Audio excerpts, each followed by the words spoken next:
नमस्कार मंडळी, श्री स्वामी समर्थ. मी संध्या माझ्या चॅनलमध्ये तुम्हा सर्वांचं खूप खूप मनापासून स्वागत करते. बघा, आज आपण या व्हिडिओमध्ये ही गोष्ट जाणून घेणार आहोत की दिवाळीच्या दिवशी आपल्याला कुठल्या सेवा करायच्या आहेत. अतिशय प्रभावशाली अशा सेवा आज आपण या व्हिडिओमध्ये पाहणार आहोत, ज्या सेवा केल्यामुळे आपल्या घरामध्ये अखंड लक्ष्मी वास करते आणि आपल्या आर्थिक समस्या ज्या काही आहेत, पैशासंबंधी ज्या काही अडचणी आहेत, त्या सर्व अडचणी दूर होतात. घरामध्ये कटकटी कलह जर होत असतील तर त्यासुद्धा नष्ट होतात आणि घरामध्ये शांतता आणि सुख घरामध्ये येतं. इतकी प्रभावशाली या सेवा आहेत. तर या कुठल्या सेवा आहेत हे आज आपण या व्हिडिओमध्ये जाणून घेऊया. पण बघा, त्या अगोदर जर तुम्ही माझ्या चॅनलवरती नवीन असाल तर माझ्या चॅनलला सबस्क्राईब करा.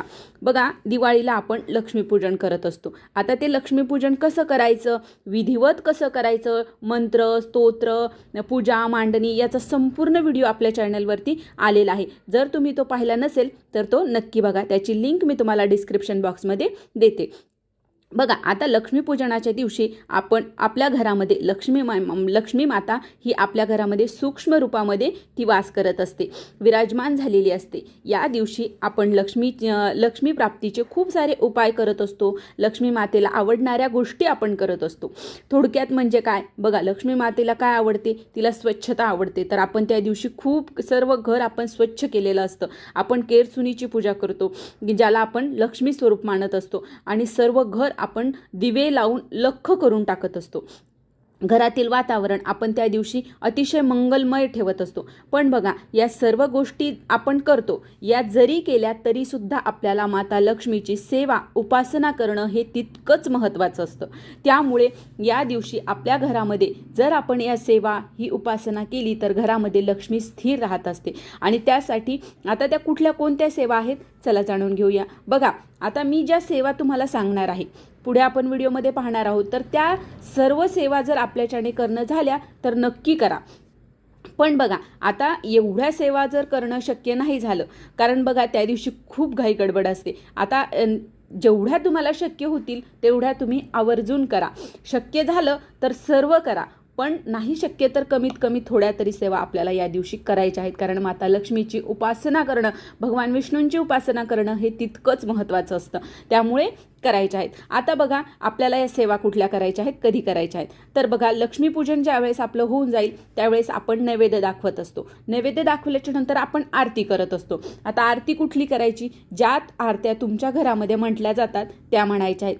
साधारणतः आपण बघा कुठली आरती म्हणतो, गणपतीची आरती म्हणतो, माता लक्ष्मीची म्हणतो, नंतर स्वामी महाराजांची म्हणतो, त्यानंतर महादेवाची आपण आरती म्हणत असतो. आता या आरत्या आपण प्रत्येकजण म्हणत असतो, पण याच्या व्यतिरिक्त ज्या कुठल्या म्हणत असताल त्या तुम्ही आरत्या म्हणून घ्यायच्या आहेत. त्यानंतर आरत्या झाल्याच्या नंतर, नैवेद्य आरती झाल्याच्या नंतर आपल्याला या सेवा करायच्या आहेत. आणि या सेवा करण्यासाठी आपल्या घरातील सर्वांनी यामध्ये सहभागी व्हायचं आहे. असं नाही की फक्त एकाच स्त्रीने किंवा एकाच हिने बसायचं आणि तिने सर्व सेवा करायच्या, असं नाही. बाकीचे सर्व फटाके वगैरे फोडतायत असं करू नका.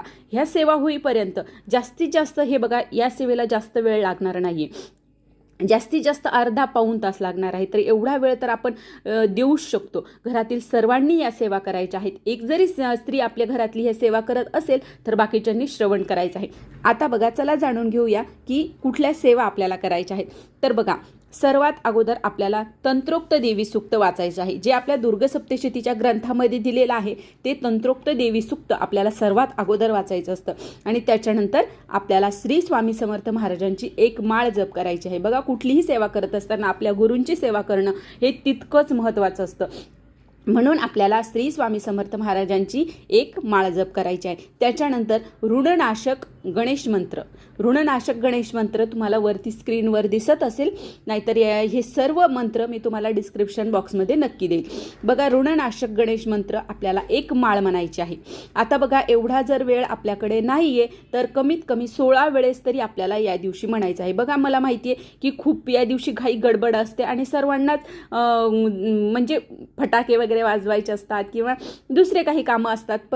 पण या सेवेमध्ये बघा, आता मी जी एक माळ सांगणार आहे ती एक माळ जर नाही शक्य झाली तर कमीत कमी 16 वेळेस तरी आपल्याला हे मंत्र म्हणायचे आहेत. आता बघा, त्याच्यानंतर सर्वात अगोदर श्री स्वामी समर्थ, त्याच्यानंतर ऋणनाशक गणेश मंत्र एक माळ, किंवा 16 वेळेस. लक्ष्मी गायत्री मंत्र 1 माळ किंवा 16 वेळेस. त्याच्यानंतर 4 नंबरला विष्णू गायत्री मंत्र 1 माळ म्हणायचा आहे. जर नाही शक्य झालं तर 16 वेळेस म्हणायचं आहे. त्याच्यानंतर कुबेर मंत्र म्हणायचा आहे 1 माळ किंवा 16 वेळेस. कमलात्मक मंत्र म्हणायचा आहे 1 माळ किंवा 16 वेळेस. हे झाले मंत्र आपल्याला 1 माळ किंवा 16 वेळेस आपण हे म्हणू शकतो. त्याच्यानंतर आपल्याला गीतेचा 15वा आणि 18वा दोन्हीही अध्याय आपल्या नित्यसेवेमध्ये दिलेले आहेत, ते आपल्याला पठण करायचे आहेत. तुम्ही संस्कृतमधले किंवा प्राकृतमधले दोन्हीपैकी कुठलंही एक वाचू शकता. त्याच्यानंतर व्यंकटेश स्तोत्र आवर्जून या दिवशी आपल्याला व्यंकटेश स्तोत्राचंच पठण करायचं आहे आपल्या घरामध्ये. बघा, आता मोठं वाचायचं असलं तर तुम्ही ते वाचू शकता किंवा छोटं जे आहे आपल्या नित्यसेवेमध्ये दिलेलं आहे ते सुद्धा तुम्ही श्रवण पठण करू शकता. त्याच्यानंतर विष्णू सहस्त्रनाम स्तोत्र अतिशय छोटंसं आहे, 4 ओव्यांचंच आहे ते, 4 ओळींचं. तर विष्णू सहस्त्रनाम स्तोत्र आपल्याला 1 वेळेस म्हणायचं आहे. त्याच्यानंतर रामरक्षा घ्यायची आहे 1 वेळेस. आता बघा, रामरक्षा जर खूप मोठी आहे, जर तुम्हाला नाही वेळ तर कमीत कमी त्याच्यातले जे 9-10 ओव्या आहेत कमीत कमी त्या तरी आपल्याला घ्यायच्याच आहे.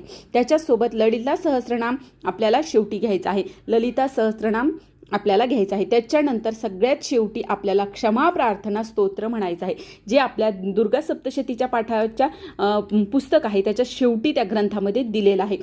क्षमा प्रार्थना स्तोत्र ही सर्व सेवा झाल्याच्या नंतर आपल्याला क्षमा प्रार्थना घ्यायची आहे. तर ही सेवा, या सर्व सेवा आपल्याला करायच्या आहेत. बघा, शक्य झाल्यास तुम्ही या सर्व सेवा करू शकता, पण नाही शक्य झालं तर कमीत कमी 16 वेळेस, जास्त वेळ लागणार नाही. 16 वेळेस म्हटलं की अर्ध्या तासाच्या आत आपली ही सर्व सेवा होऊन जाते. पण या सेवेमुळे आपल्या घरामध्ये अखंड लक्ष्मी वास करते. लक्ष्मी माता तुमच्यावर प्रसन्न होईल, तुमच्या घरामध्ये अखंड ती वास करेल आणि घरामध्ये कुठल्याही प्रकारची कमतरता भासणार नाही. आर्थिक ज्या अडचणी असतील त्या सर्व अडचणी दूर होतील. इतकी प्रभावशाली ही सेवा आहे. तर ही सेवा सर्वांनी या दिवशी करावी अशी मी सर्वांना विनंती करते आणि माझा व्हिडिओ इथेच एंड करते. जर तुम्हाला हा व्हिडिओ आवडला असेल तर व्हिडिओला लाईक करा, जास्तीत जास्त लोकांपर्यंत हा व्हिडिओ शेअर करा आणि माझ्या चॅनलला सबस्क्राईब करा. श्री स्वामी समर्थ.